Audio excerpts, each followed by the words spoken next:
ever walk into work, coffee in hand, ready to tackle the day, and the entire system's down. Oh, yeah. Not just your email, but like everything. Yeah. Well, that's what millions of people ran into back on July 19th, 2024. Right. We're talking airlines, banks, supermarkets, you name it all, because a single software update went haywire. Wow. Today, we're diving deep into this massive tech meltdown, using this Level Up coding article to unpack how something so small caused problems on such a massive scale. Yeah, absolutely. What gets me is how one tiny thing can snowball into a global outage.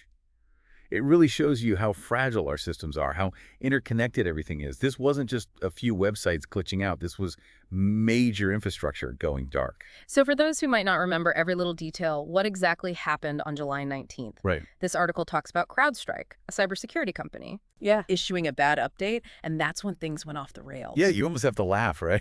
A cybersecurity firm accidentally causing a global outage. But then you realize how complex software really is. This update triggered the dreaded blue screen of death. And not just on a couple of computers. Right. This was a full-blown outage. So we're talking way more than just a few frozen computers. What made this CrowdStrike update so explosive? How could one update have such a widespread impact? It's all about what's called kernel access. Think of it this way.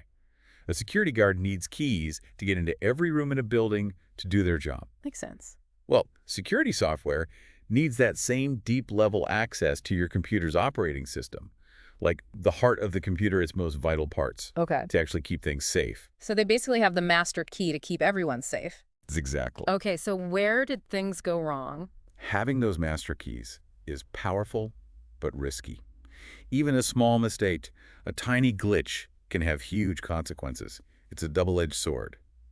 Great for security, but potentially catastrophic. And this time, something definitely went wrong. So CrowdStrike had the master keys and accidentally broke something on a massive scale. Yes. Okay.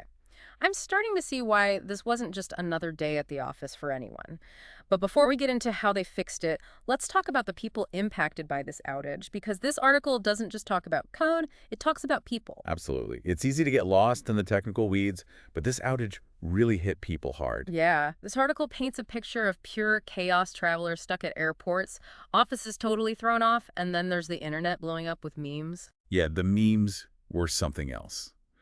Putting the humor aside for a second, it shows how fast something like this can mess up everything, especially these days when everyone's online all the time. For sure. The article even has that picture of CrowdStrike's CEO, their initial response, and well, let's just say it wasn't exactly what they should said at the time. Yeah.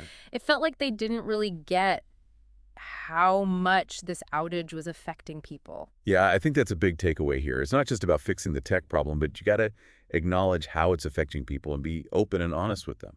Right. So about fixing the problem, what was the solution? Was it just everyone waiting for CrowdStrike to send out a fix? If only. Imagine trying to get everyone's phones updated at the same time. Right. Millions of phones, different carriers, security settings. It'd be impossible. Okay, so no easy button then. Not really. The workaround was booting into safe mode, then manually deleting a file. Not something most people could do on their own. Yeah, that doesn't sound very user-friendly.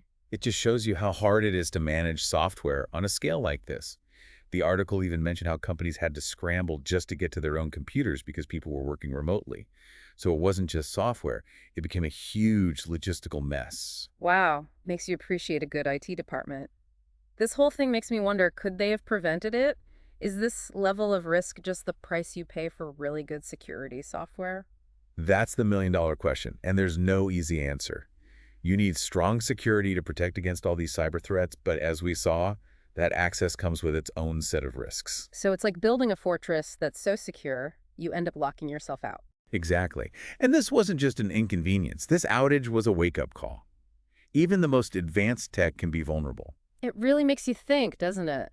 As we rely more and more on this complex tech, how do we make it secure, but also make sure it can handle these kinds of problems? Right, that's the challenge. Yeah. This CrowdStrike thing wasn't just about one company messing up or one piece of software going down. Yeah. It exposed this weakness in how we design tech in a world where everything's connected. So it's bigger than just one bad update. Way bigger. It's about how we think about and use technology as a society. And it raises some tough questions, like should we let one software have the power to take down entire systems? Mhm. How do we balance security with making sure things can keep running?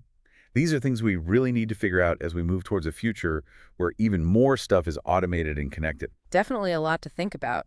But that's what these deep dives are all about, right? Giving you the information and different angles so you can make up your own mind. Exactly.